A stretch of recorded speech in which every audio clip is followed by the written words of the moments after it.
Bless. Hello, my name is Peter Stockhausen, and I will be interviewing Donald Stockhausen on May 17th, 2021 in Milwaukee, Wisconsin.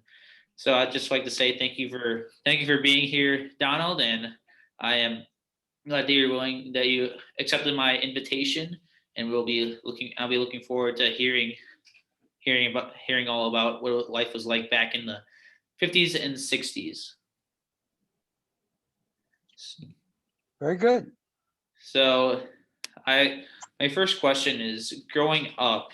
So, so you grew up in about Wauwatosa, Wisconsin, and you were born in 1940. So you were wrapping. So World War II was pretty much you're pretty much younger years, or you lived during World War II, and you do you like remember anything about any about any news stories or anything like that about what happened after the America's victory? No, because I would have been in kindergarten. So that was probably before my memory really took place. I remember when the Korean War started in the early 50s. But as far as WW2, nothing except what we know is that in the late 40s, television started to become common. People could finally buy cars because factories were converted from making bombshells and artillery equipment and vehicles for tanks and stuff like that. They were converted back to the regular stuff, and they could start to produce cars and trucks again. Mm-hmm. So can you can you describe what it was like watching the TV and watching all this Korean War like watching all the Korean War? Do you remember what that's like? People were very loyal to the country at that time, which meant there weren't anti-war protests as there are today. There was a draft, which meant men, boys, especially that were of college age, were potentially able to be drafted into the military. It meant that unless you were going to school like college, which fewer people went to college at that time, but people were going to college or people that taught who were of the age to be drafted in the military, they were exempt at that time. However, famous people like baseball players, football players, Hollywood people like Elvis Presley, and in Milwaukee, Del Crandall, the catcher, they served in the military. And they were used as good examples and inspirations for people to be dedicated to their country. Joe DiMaggio in World War II, um, Ted Williams. Ted Williams, a great baseball player, he was a jet fighter pilot, and he fought two different stints in World War II, and he fought one stint in the Korean War. Kennedy from the World War II, he was rescued. He was a soldier. Jack Kennedy, who became president. Today, almost all of your politicians have never served their country. At that time, it was a totally different situation. How's that? Yeah. So I feel like did you know anyone who was drafted to serve in Korea? Like, did you maybe not remember when they were, but No, go back to WW2, and on both sides of the family, two or three of my uncles on either side served. One uncle was in the Battle of the Bulge in World War II. One was in Japan, and in what islands were those? Philippines. And so, yeah, we had in our family, my uncles served in the military in WW2. In the Korean War, that was maybe some older cousins served, but I don't particularly recall. Hmm. How about the Korean War? Was there any? Did anyone that I you? just said I can't recall that Okay, any uncles or cousins served in that. yeah. So I just wanted to then talk about like what you thought of like as I mean, I assumed you were starting to get around to hearing more about politics, at least around when the Korean War started. Do you remember like what about anything about the presidency of Dwight D. Eisenhower, or do you remember anything that was special to at least to you or to the entire country at that time? I remember, and I mean, Eisenhower was a war hero from World War II. He spent considerable time in the north woods of Wisconsin, up in the Minocqua area, playing golf after that. Okay. But he was heroic. And what I recall is that my parents were quite excited when Ike was elected in 52. And so they took us to what's now Eddie Martini's. It was called the Hillcrest Inn. And what I particularly remember is that was before credit cards were at probably not even invented at that time. Okay. So dad took my sister, me, and my mom to a nice dinner and had tarts and desserts and everything celebrating the Eisenhower victory. My dad forgot his wallet.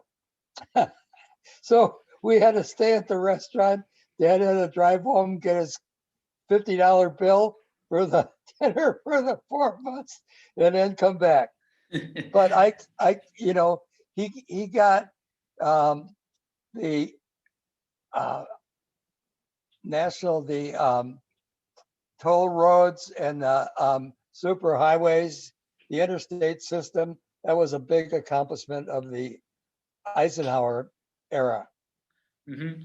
So you were about a teenager at that point. Like, do you remember anything like else that happened like around that time that besides the Korean War and besides his presidency that you were like, what was your childhood like besides those two big moments? Well, it was very exciting when I started to go to baseball games, football games, and the Braves came to town in '53 from Boston, and they were immediately a great team. And they have a lot of Hall of Famers from that era: Warren Spahn, Ed Matthews, Hank Aaron. Um, so that was a real excitement. And I started, like you, working at some time. I was going to grade school. I played basketball and football and softball at Merrill Park. That was our home grounds. And Larry Seward, who was later the principal of Marquette High, he was my catcher and I was the pitcher. And we were pretty good. We had a couple good guys. And started working when I was 12 so that I could go to Marquette High School. I got a Wauwatosa paper route of the morning paper. So that meant getting up at 4:30 in the morning, going up to 72nd and North Avenue, rolling up the papers and putting them in a big bag and getting on your bike and going winter, summer, spring, fall. Mm-hmm. So we were doing that just like you, alternating being a student, playing sports, and going to school. Yeah. All good. Mm-hmm. And the summers were great.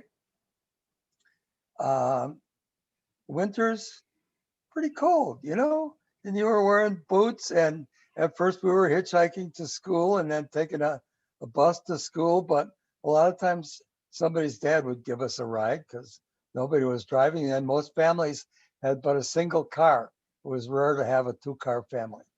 What were some things that you did normally in the winters? Because you mentioned a couple things about in the summer, but what are some of the things that you did during those winter months when obviously you couldn't really play baseball or anything like that? Oh, we'd go sledding and tobogganing, and we would be active in school projects. Like there was a cartoonist club at Marquette High School, and intramural basketball, and the prep players, all that kind of stuff.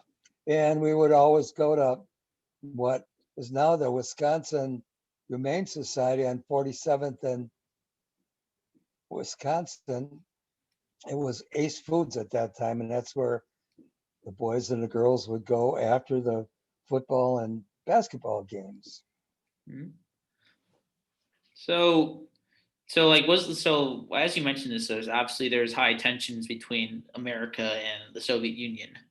Was there like any concern about that, like about like something happening, while Oh playing yeah, at?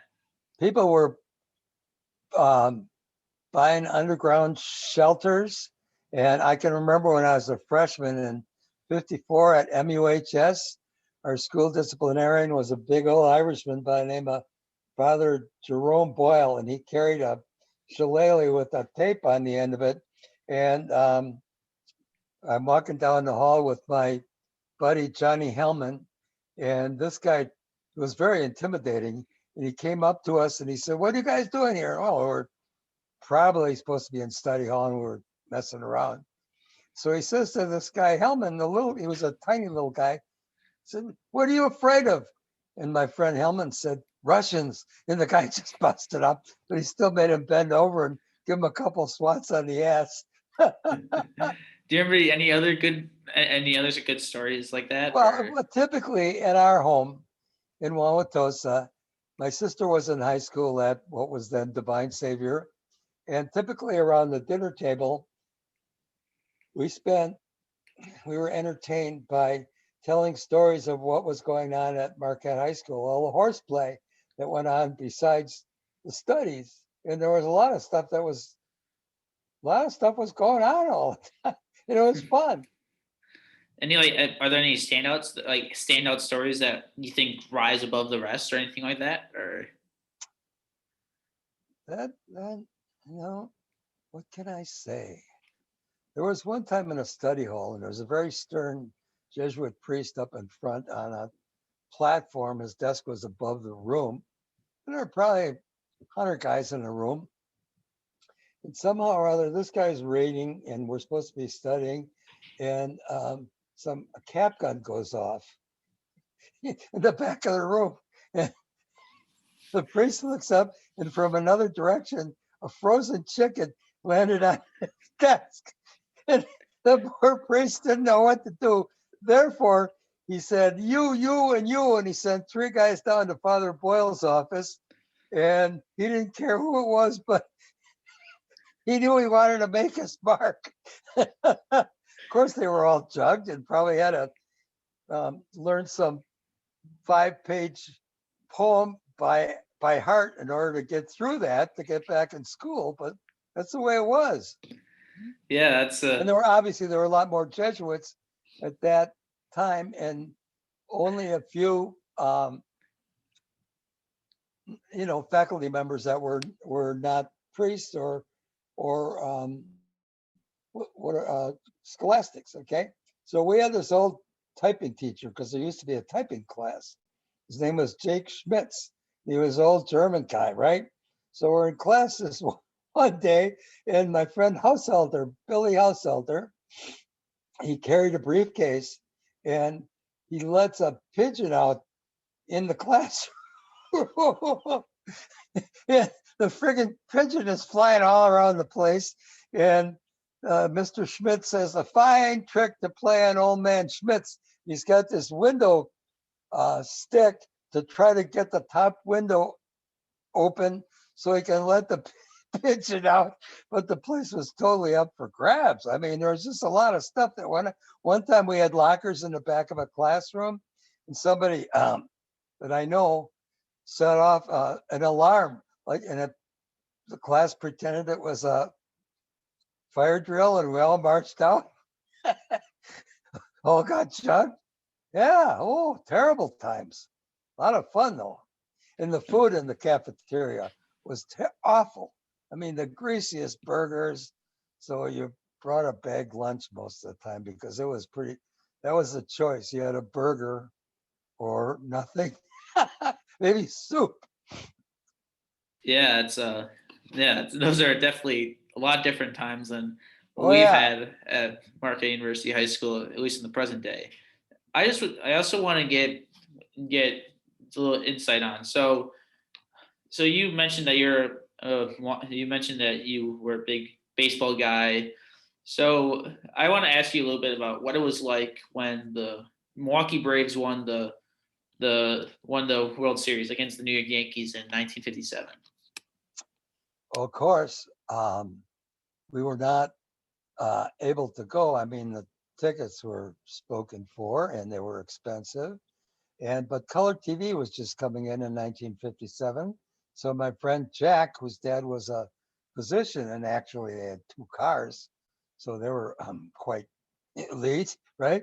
They had a color TV, and we watched some games over there. And then Richard Riley's parents lived on 73rd and Hillcrest in Wauwatosa. They were fortunate enough to have a color TV on their front porch. And so we watched some games over there. When it was all over, the town was in ecstasy. Okay. Therefore, we jumped in because I would have been 17 at that time. We jumped in one of those people who moms had a car, took the top down on this Oldsmobile convertible and rode down Wisconsin Avenue with all the other revelers. Fireworks are going off and people are going crazy, hugging and kissing. It was like the end of World War II, for Pete's sake. Yeah, so how long were the parade like this parading like happened for? Like did was it for a few days? Was it for like a month? Was it for how long what did It it was the was night this after parading? the series ended, and I believe the series ended in New York with a 5-0 shutout. And the games were in the afternoon at that time. Therefore, the parade would have started about 7 o'clock at night and kept going until midnight, all around the town. Yeah, I mean that was one the first of and that was the first of a major victory in a major like championship that the city of Milwaukee won For the because city, right? you didn't The have the next Bucks one was till the Bucks. I'm serious. Yeah, it was the Bucks in 70, 71. So we're still waiting. Uh, we're still waiting for the next. I mean, we've had the Packers, but we're talking Milwaukee here, right? I mean, the Milwaukee Milkmen did it last year, but that's not quite the big leagues, Pete. yes, absolutely. And so like I feel like for me personally, it was a great. I'm sure it was a great experience for you, and I'd like to see that happen for the Brewers at some point soon. But it just amazes me like this is what it actually is like. Like I'm sure in Green Bay is very crazy when It's they like won everybody the who Super Bowl died back went in to heaven, for Pete's sake, right? yeah. They're So slapping each other on the back and kissing and hugging. And yep, it's yes, the season of love. yeah. So like so that was when Eisenhower was president. That's correct. That was 1957. Yes, yes, because he was on until 60 when JFK was elected. Yeah. So, do you remember if there was like any were they like where like did they have like on TV like recently they've had the winning teams like the championship teams go to like the White House for example. Like, do you remember if the Braves did something like that or anything like that? I do not recall. I do not recall. I don't know Mm. that they did, I know that the president usually threw out the first pitch at a game in Washington, D.C. if there was a game there, but I don't know when that tradition of champions going to the White House started. Mhm. So I want to turn to 1960 a little bit. Like let's because So there's I the would have big been like 20. Yeah. yeah, so there would have been so it was that big election year. Do you remember you were at Marquette University? Do you remember like anything that happened like in the lead up to that election or anything like anything that impacted you or impacted like maybe even the outcome of the election? Interesting, but what it meant. So in 60, I'm wondering if I suppose, yeah, I suppose Kennedy ran against Nixon.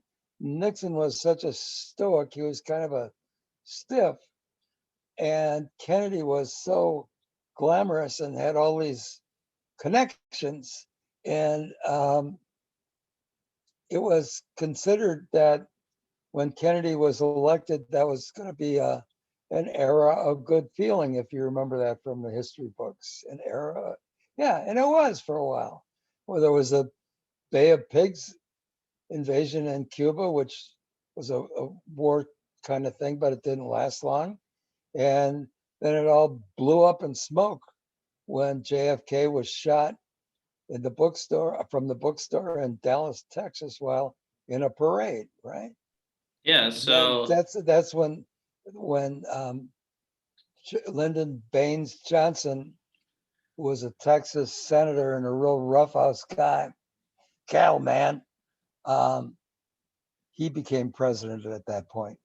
yeah, so I wanted to get touched. You mentioned about Bay of Pigs invasion. So did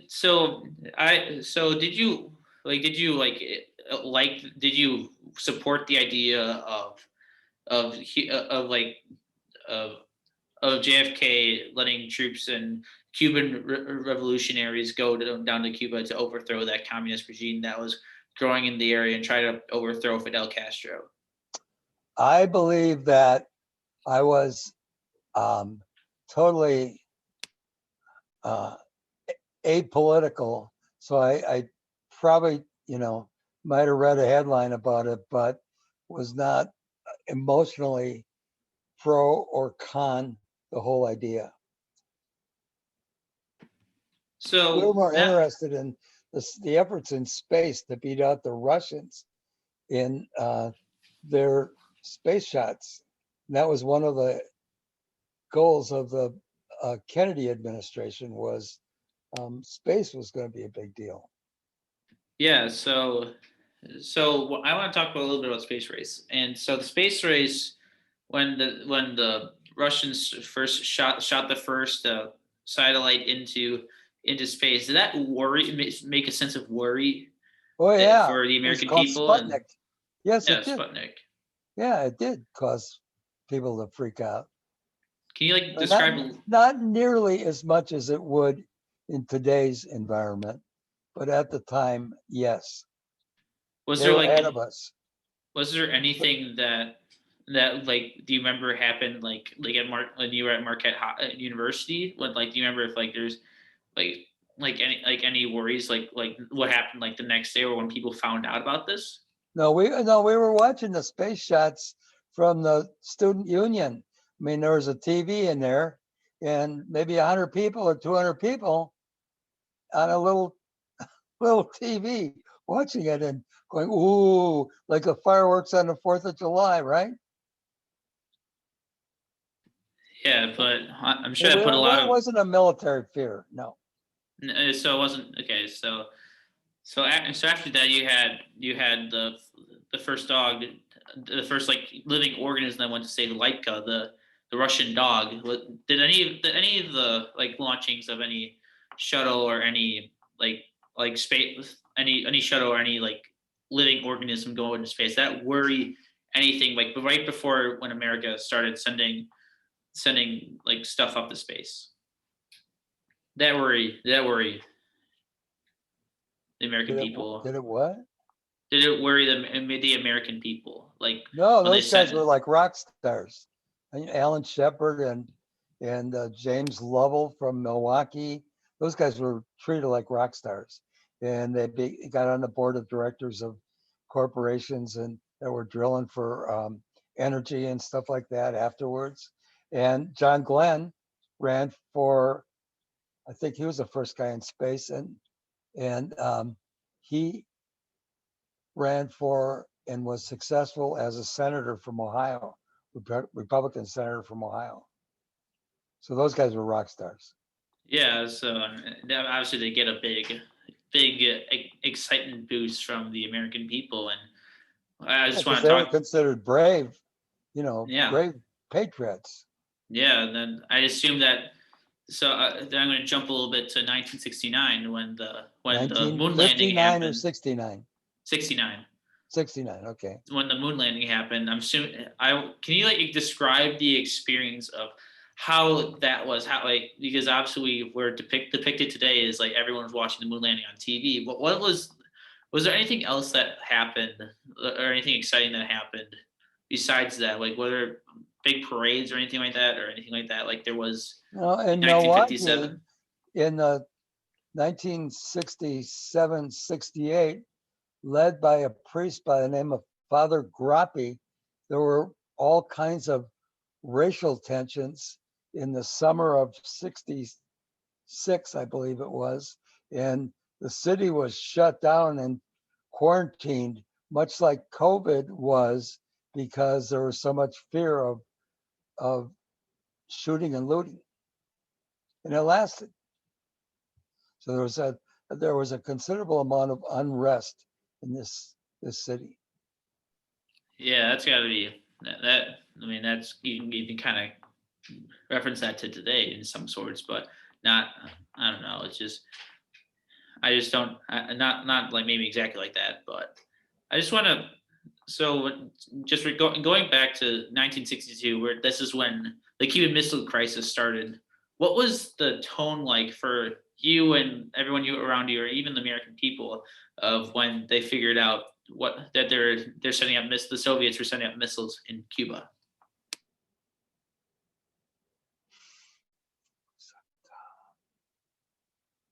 Obviously, because Cuba was so close to Florida and the Gulf Coast, there was a legitimate concern that we were going to be attacked, right? Yeah. So that was in the news, pretty constant basis. And you had, at that time, pretty credible national news people like Walter Cronkite, who's been long gone now, but I can't remember the other names of the ABC, NBC, and CBS nightly news people. And they were very credible news people at that time compared to today's constant news. Okay. Today, when CNN came on the scene, that started the 24-hour news cycle, and that changed the whole distribution of information even before the internet. Yeah, so that was probably the big story that we probably the big story of the time at least. So like Am I going to so earn at least a Turtle Sunday for doing this? I mean, I turned in my Screen Actors Guild card a while ago, so I can't hold you up to union wages, but at least a Turtle Sunday, Pete. Yeah, just also I will give you just I also will note that you probably shouldn't like refer like pretend like I'm person you do not know. Like pretend like I'm just a random person that wants to interview you. Yeah. So like maybe not during the recording, but like maybe not maybe we'll maybe talk about that afterwards. But yeah, I just anyway. Can we get? Can you tell us a little bit about what? So you obviously everyone feared about that stuff. Can you like go into like a little more detail? Like were people like buying like all these like emergency food rations or anything like that? Emergency food rations during Yes. the Yes. Cuban Like Missile Crisis? yes. Is that the question? Yes. So it's like, do you like? Was there any different? Like, what were there like any like shortages of food because everyone was like stockpiling food or anything like that during the People time? would always line up at the gas station, but gas was 5 gallons for $1, okay? 19.99 a gallon. So for $2, you could get 10 gallons of gas. And I don't believe that because the media was different. It was less, obviously less concentrated. People did not to any great degree, freak out like they have here. There was a story in the Wall Street Journal in the last several days about the reaction to the Asian flu in 57, 58. No schools closed, no businesses closed. There was no push for vaccinations. The world just went on because people had, I would say, they weren't so uncertain of their futures as people are today. They weren't so conscious of being afraid of the new frontier, and everything is a new frontier. I mean, when they talk about climate change has gone on since the beginning, and it will continue to go on. You know, whether you believe that we can do something about it or not, but people were not so freaked out about small stuff like whether you should have plastic or paper straws. That was 2 years ago's crisis, right? That would have never existed in the 50s or 60s. Never. Mhm. So let's move to 1963 when John Fitzgerald Kennedy was assassinated in Dallas. What did at first? What I wanted to ask you this question first. What was your experience like for example, on September 11, 2001? Like there's that everyone remembers where they were at that experience. Do you by chance remember where you were when John F. Kennedy was shot and killed? Sure, absolutely. I had come out of the military. I was in the Army Reserves, 84th Division. And I come out and I had my first after college job. I had a company car, was a red Chevy Coupe with a stick shift. And I was an insurance adjuster settling claims of car accidents. That was before Gruber Law came along. And you could settle them pretty much on the spot. I had a few dollars or checkbook and took a statement from a client. So I was working that day, and somehow or other on the radio, I guess I heard that Kennedy had been shot, and it wasn't confirmed that he had died. Okay. So I left my job. I was in my car at the time going to process a claim. I went over to my sister's house on 71st and Blue Mound, and we started playing Scrabble because that was a typical thing that my sister and I did. And we're watching the news reports. And obviously, then, you know, the world shut down. I don't believe the NFL played on Sunday, out of respect. And the world stopped. I mean, the stock market crashed that day. They had to shut it off. And I was not involved in the stock market at that time, but the world stopped and mourned. And it was a very difficult time for the country. And, you know, more recently, it was the 911 kind of situation where the country just stood still and people held hands. Today, it's different. But we were in this country and in the world, we were much more united as a people. It was good because we leaned on each other's shoulders. Yeah, I feel like that's definitely something that is big. I And mean, another traumatic thing in this country that we would remember besides the JFK shooting was in 1980, I believe it was, right after the inauguration, Ronald Reagan was shot.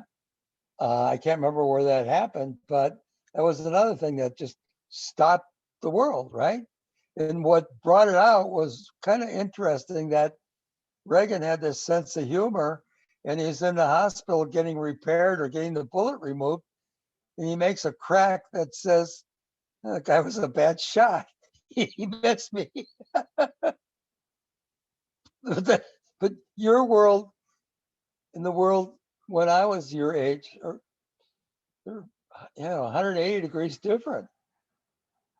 So you mentioned after like you went home played that Scrabble game out when you found out about watching the news and stuff like that. Like what were so what did were there any specific things that they did to honor the 35th president at all that night or that week or anything like that besides like stopping You play saw of obviously around the clock. That's when round the clock sort of they cut off the regular programming on the networks. I mean, so you only had 3 networks at that time and 2 public public radio TV stations. Okay, so it was pretty much around the clock, all about the Kennedy family and their roots and all that kind of historical kind of stuff that we don't look at so much today. yeah, so that was definitely something that was where And obviously, that's everyone, because TV was still relatively,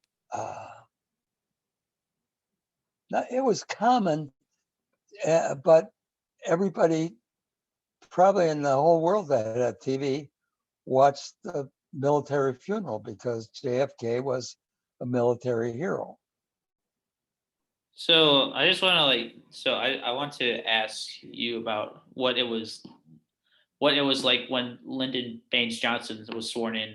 Uh, that was televised, and I just want to know what was a similar reaction to when John F. Kennedy was assassinated? Were you like If I in shock? recall, Pete, if I recall, it occurred on Air Force One when Lyndon Baines Johnson, LBJ, was flying probably from Texas back to Washington. Who swore him in? It might have been the Secretary of State. I honestly do not recall, but it was a very touching, tear-jerking ceremony because everybody remembered how the Kennedys had endeared themselves to this nation. Yeah, and so did you by chance see did they show the recording of President Kennedy being shot? Did they show anything? Absolutely. What was your reaction to that? Like seeing all the guts, It's hard like to believe. It would be hard to believe. One, okay. And then I came home from Mass on Sunday. It was a Friday, I believe, that Kennedy got shot. And that's when Sirhan, guy who reportedly shot Kennedy, he was killed by that Jack guy. I can't remember Jack's last name, but it was in a weird situation. They were moving the guy from one cell to another place, and this guy came out of a crowd and killed Sirhan. And yes, then all the mystery about who did what, who done it kind of thing, it all started, and it's honestly never been really solved. yeah, the man who killed John Fitzgerald Kennedy, for the record, is Lee Harvey Oswald, and the guy who shot Oswald That's what, was name was yeah, Jack Rosie. Jack Ruby. Yeah. Ruby, yes, Ruby. Sorry about that. So, I remember you remember them showing. Sirhan was the guy that shot Kennedy's brother, um, Robert F. Kennedy, I Mhm. believe. That was in Los Angeles when he was running for president in Yes, '68, I think. Yeah, I'm sorry I interrupted. no worries, no worries, my fault. Next, I want to kind of move into the around that start of the civil rights movement, and I want to first ask you about the Brown versus Board of Education trial. What was the reaction like from like the people around the city of Milwaukee? Like, what were like your friends or Or what do you remember like what their reactions were from that?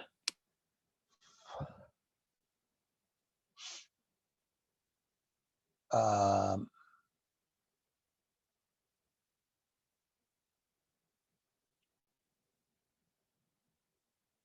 no, you know what I recall was George Wallace, who was, I believe, the governor of Alabama, was anti-integrated schools, and he ran for president at least one time, and he was shot and ended up in a wheelchair, I believe, after that judicial decision.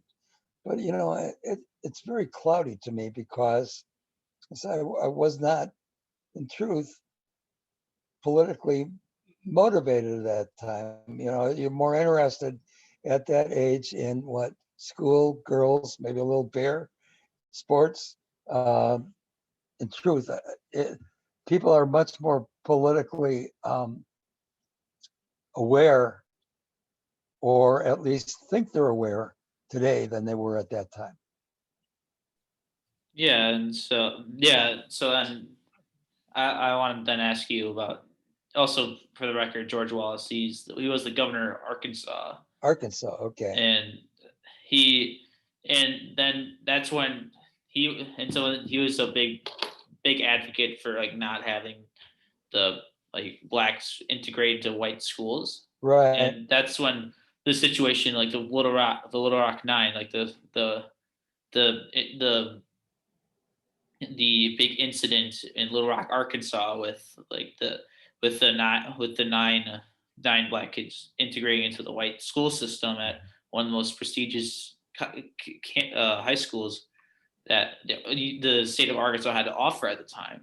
And do you remember like anything like that? Do you remember like some of the like the news stories or anything like that when that situation was occurring?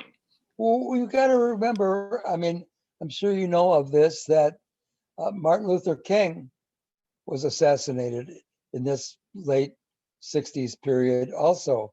That was another huge tragedy in the country, and it made people much more aware of racism. It used to be, it was ignored, but that just brought it to the top of, one of the top of the lists. And stuff like the American Civil Liberties Union was probably born at that time, and the Ku Klux Klan was prominent in the news. But yeah, there was a lot of, we think there is a lot of unrest today, but there was a lot of unrest in the 60s too, because there was a huge student anti-war movement against the Vietnam War. No, they didn't feel like that was our business to be in that war, and it's still, it was a no-win kind of situation. Yeah, just touching back though on the Little Rock Nine, and like, was there any certain things that like you noticed, or any certain things that reaction? Is there a reaction from like like your neighbors or your friends or anything like that? Truly, I would I would say I do not recall any reaction, but that doesn't mean it didn't exist. It's just that I don't recall. Yeah. So then next I'd want to talk about is all the I'd like to talk about the March on Washington for the civil rights movement when Martin Luther King Jr. gave his I Have a Dream speech, Hmm. and did you watch that speech? Likely, yes, at some point. Maybe I would have been, you know, preoccupied at that time, but it was repeated very many times because it was a monumental event in the history of racism in this country. What was your reaction to it? think? What did you think about that?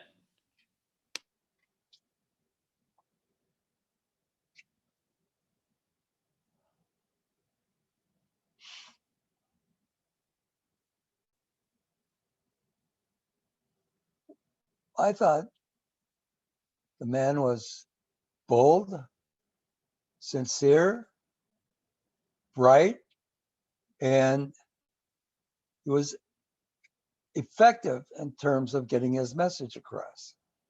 And he had a dream of equality of all people. And I happened to be reading a book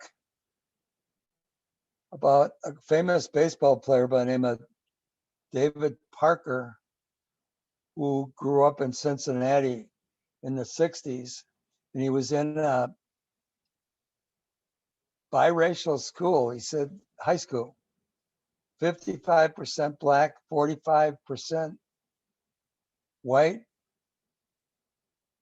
faculty, literally all white, no racial problems, zero. Everybody was equal. Yeah, Kind of interesting. I'm not that far into the book, but he made it very clear that even though he was an athlete and he had a college scholarship to go to Ohio State to play football, his guidance counselor was a white woman, and she treated him just like a son. And they studied together, they ate together, they played sports together. Where are we now? yeah, It's very thought provoking, isn't it? yeah, it is. And I'd like to ask you, like, I'm going to ask you pretty the same question like I did with the John Fitzgerald assassination. Do you remember where you were when Martin Luther King Jr. was assassinated? Where was? No, like where were you when when you first heard it about it? I heard on the radio, I was driving my car to settle an insurance case.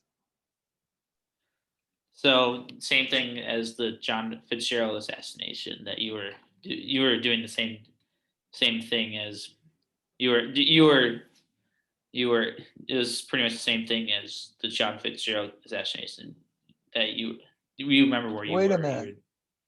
I thought we were talking about 1963 and JFK's assassination. You No, talking about something else? I was asking about where were you in the Martin Luther King assassination. I honestly don't remember. Okay. If you could give me that, if you could give me the approximate date of that, I might remember.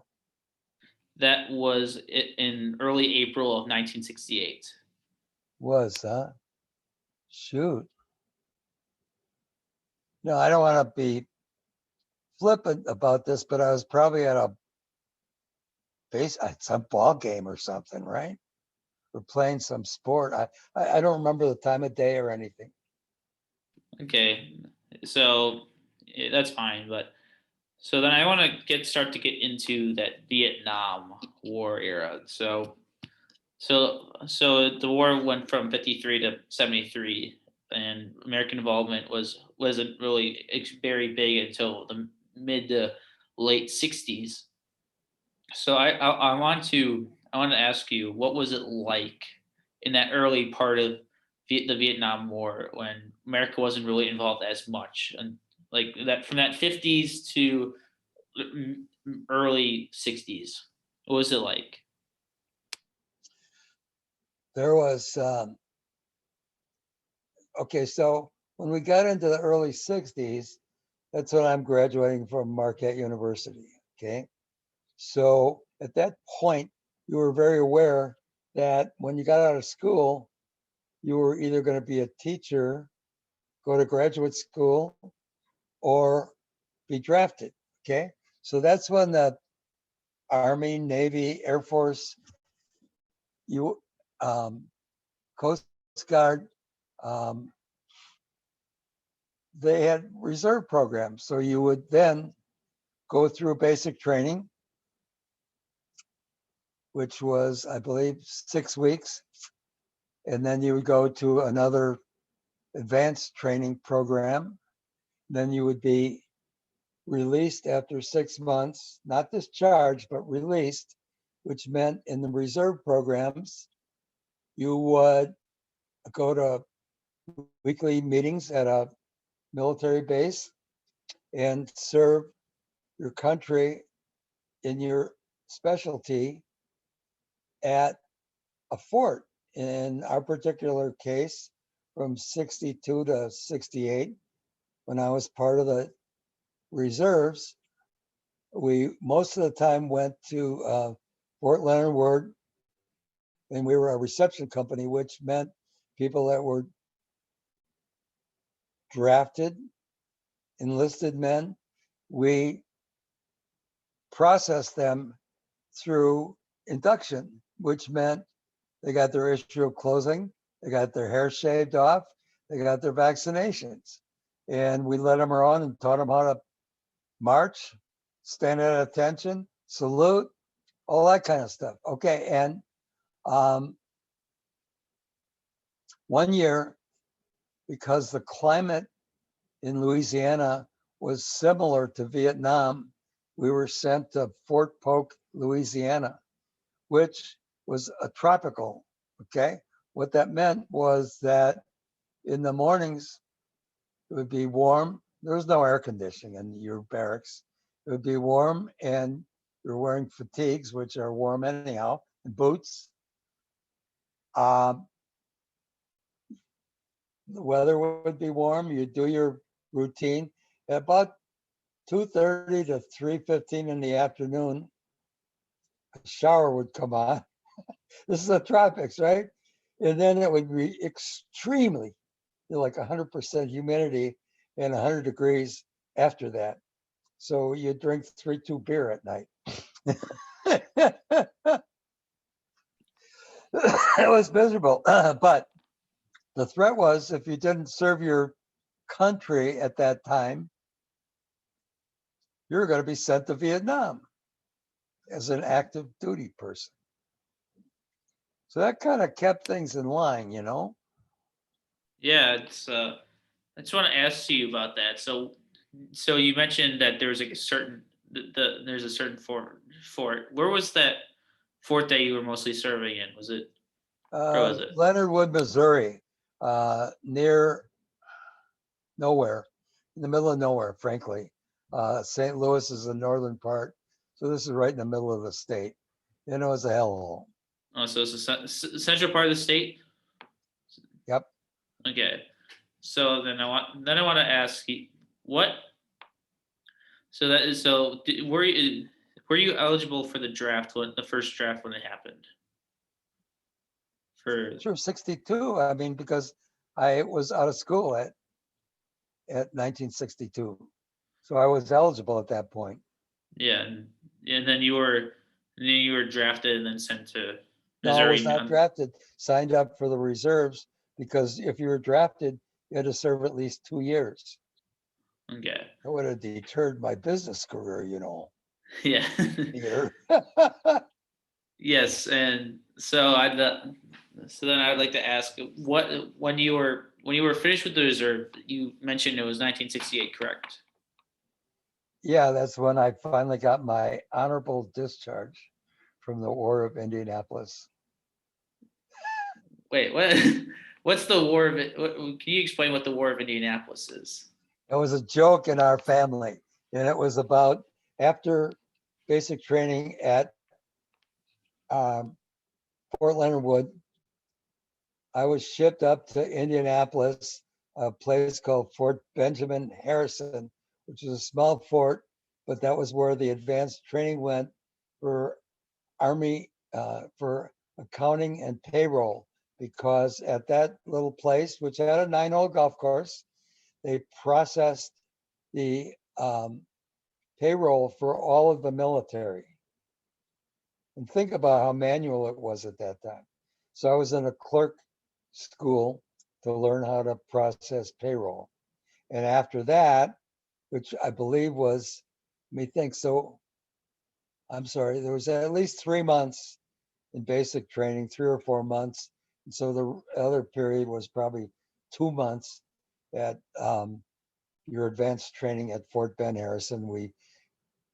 We affectionately call it Uncle Ben's Rest Home or the War of Indianapolis. There was not much, there wasn't much shooting going on up there except golf balls. That sure is definitely a fun story, fun good story to tell the audience about. But so next I'd like to. So I was back to where I was about to ask. I like back after you discharged. What was your feeling then? Like when America started to ramp up the war efforts. Like what was When like back in the mid '60s and late '60s. What was your opinion about when they started to boost more influence into this war? I've served mine, I hope somebody else is willing to serve, and let's get on with our life. It's like after COVID, let's get on with our life. After you've been released from the military and you have a once a week obligation and a 2 weeks in summer, first thing you want to, because you're making $80 a month and a place to sleep and eat when you're on active duty, the first thing you want to do is get started in your career and see your old friends. Yeah, I just wanted to ask though, then we start to see all these big protests and these big violent riots after, for example, some examples include at UW Madison or the Kent State Massacre, just for example. What was your opinion about those? Were you like in favor of the war or against the war at that point? I was, if anything, say that again, probably pro the war and pro America. I didn't understand the student protests. I do now because they had reasons. But I mean, there were all this stuff that went on campuses. And think about Woodstock in the late 60s, too. That was another event that caused a lot of disruption. But hey, it is what it is, You kind of have to roll with the punches. People today are much more sensitive and much less risk takers than they were in the 60s. They're not risk takers anymore. What made this country and makes this country great is taking a risk. Start a business. Hey, do something that, don't follow the crowd. I think you see that. You understand that. At that time, there was much more consensus building in national and state and local politics, but there isn't today. The Republicans and Democrats could actually negotiate stuff. Did you like experience, like were there any experiences about these, were you like in the middle of one? Did you go and see one of these protests or riots that happened? Oh Did you yeah, ever you would out of witness one? curiosity. Oh yeah, out of curiosity, you would say, from afar, but they didn't cordon them off like they do now. You could get close to what was going on, and you didn't have a particular fear of getting shot at or stabbed.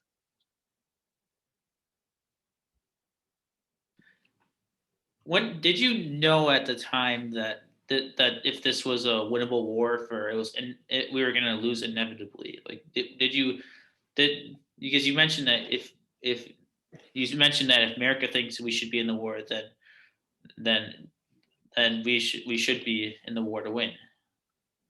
What was your opinion on that when you learned that this wasn't a winnable war?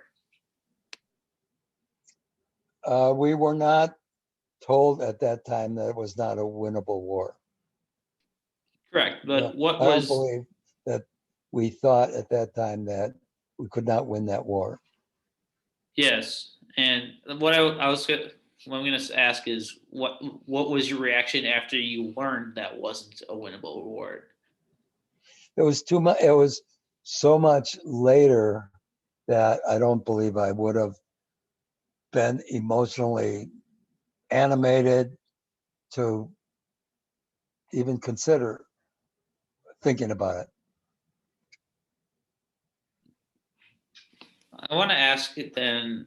Like, I also kind of want to do like a little bit more of a dive into your like what your personal life was about, like what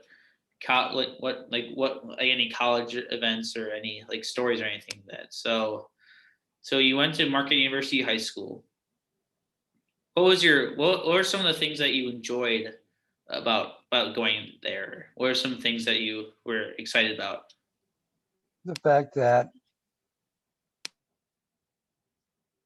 it truly was like a big fraternity in a lot of ways, in that school produced lifetime friends and business associates and employment opportunities and a good education, a dedicated education. In fact, my feeling was that the instructors, lay as well as Jesuit instructors, were of a much higher caliber and dedication than they were at the university. You What was learned a your lot that you kept, made friends with the faculty. They were open, and it wasn't unusual for us to pick up a priest and take him to a Marquette football game.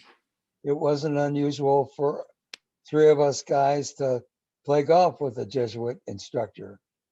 It's just, or sit with them at a basketball game. I don't know how that is today, but that's how it was. Yeah, definitely sounds a And lot. the opportunity, they started baseball when I was a junior. And so I got to go out for baseball, which, it was one of my true loves.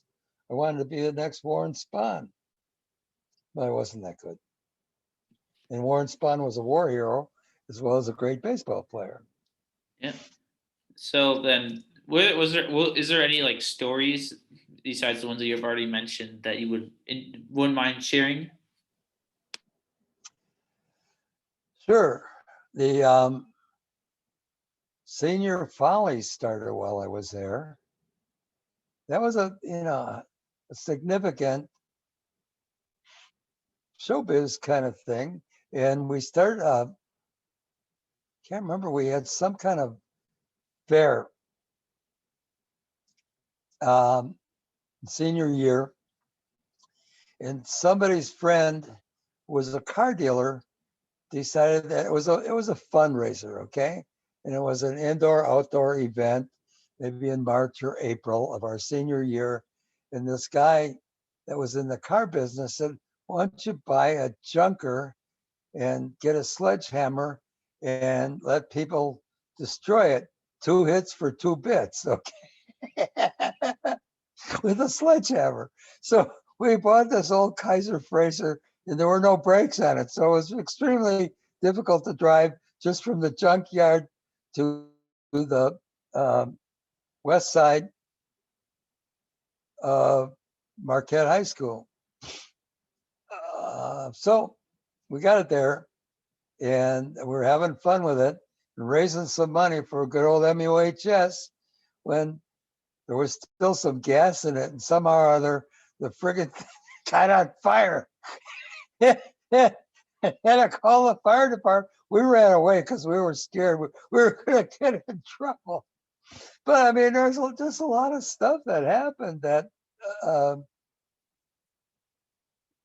you can't make this up. I wanted to start to get into what it was like in college. So you attended Marquette University in Milwaukee, and you studied what did you study? Okay, so the first thing is you want to be a doctor, okay? Not going to be a ball player. So getting C's and D's the first semester, not leading it to pre-med, okay?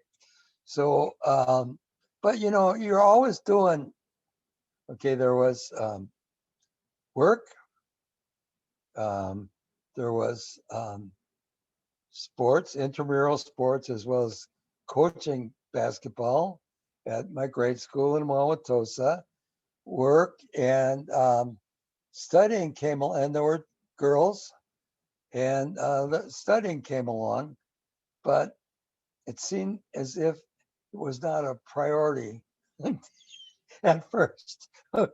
And your father went through this also, right?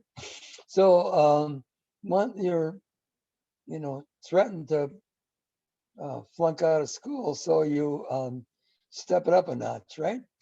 And prioritize more of your studying. But I think at the time, if you talked about stuff like, attention deficit disorder, they hadn't invented that. But I probably would have been a prime candidate for a Ritalin or whatever they give you for that, right? So, I mean, between being tired from working weekends and nights and sports and dates and all that kind of stuff, sometimes doze off in class. Ever happened to you? Yeah, Ever not happened to you? I don't mean to interview you, Peter, but it happened. So anyhow, so I was a solid C student in college, only got one A. That was in French because the teacher was attractive and 23. And I sort of was better at languages and math than I was in some of the other stuff. But anyhow, Marquette was a good experience. Uh, um, there were only two business schools in the state. One was in Madison and the other was in Milwaukee. And I honestly couldn't afford to go to Madison and afford a dorm. And the social life, I probably would have flunked out in the first semester. So being at home probably served me well, even though it was from an economic standpoint. But, I majored in finance, minored in economics. Are there any stories that you would like to share that are there any stories you'd like to share from when you attended Marquette University that you were like, are there any funny or any good stories from back when you were in college?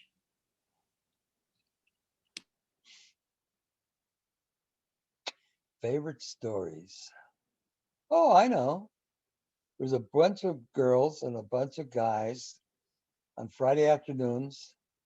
We would meet at the Marquette Union around a table, and we would have a couple of cars, carpooling, and we'd go to either uh, Pabst, Schlitz, or Miller Brewery and take a tour on the way home. And they would offer free beer after the tour, and you could write postcards to your mom and dad. Guess where I am today? Blah blah blah, and they would send them home with you. And that was a routine that we pretty much, did. And your other grandfather, the late Skipper, he organized like swimming pool parties at motels like Holiday Inns, where you'd bring your date and that each would have a room to change in, and you go swimming. And I mean, there were a lot of stuff that you just made up. And I mean, we played a lot of intramural basketball and went to considerable outside lectures. I got my first job, internship at Marquette University. There was a group called the American Finance Association. And I went to a meeting, and there was a young stockbroker, alumnus of Marquette, that said they needed somebody to do some odd jobs in their stock brokerage office. So I raised my hand, and I think I was a sophomore, and I got hired, and I did, the gopher work, which is charting stocks and um, manually recording buy and sell trades. And there were stock certificates at that time. And when somebody sold them, they delivered them to the broker. The broker took them to the banks that acted as transfer agents and transferred them from the name of the seller to the purchaser. Then they were mailed out to the person that bought the securities. Yeah. So that came from Marquette University. Were Yeah, there there were all kinds of outside educational opportunities and groups like there are today that you could take advantage of and learn something from. Are there any? What was your? Did you have the relatively the same amount of the same interests that you had in high school that you had in college, or were there? Do you have any other different ones that any other different hobbies or activities that you did? Like, what did you do like on weekends when you're not at when you were in the dorm or anything like that? We were playing touch football, going to the local college taverns, and going to sports events. I mean, Marquette University basketball was big. They dropped football in 1960 while I was there, and that caused a parading down Wisconsin Avenue from the campus to downtown as a protest. We didn't really realize at the time that was because they couldn't afford to support the scholarships and the equipment and the travel that was required. It wasn't in the budget. So Marquette became strictly a basketball school while I was there. And that was all right, but it didn't seem like it at the time because college football was a big part of the weekends in fall. Do you remember like if like what schools they would play on occasion? Like if like schools that are still represented today. Sure. I mean, Marquette used to play College of the Pacific, which is University Pacific. They used to play University of San Francisco. They would play, and then they would play Wisconsin every year and just get blistered. They just get killed. Okay, but they get a paycheck out of it, right? They tried playing Texas, Penn State, Notre Dame, and that then you're in a totally different recruiting battle when they tried to go upscale like that. That's when they really had to rethink the idea of playing big time football. They didn't have the money to do it. So honestly, though it wasn't popular at the time, the idea of dropping football, because Marquette in my class, they had some guys that went on and played in the National Football League. Like there was a guy played a huge tackle for the Dallas Cowboys, and a couple other guys played for the New York Giants football team, and they were at Marquette at the time. But the truth is that we didn't have enough good players. They often had to recruit local, the better local kids that weren't of the caliber of facing the people from Texas and Ohio and Michigan. Then I want to ask you then about your experience of being in the reserves.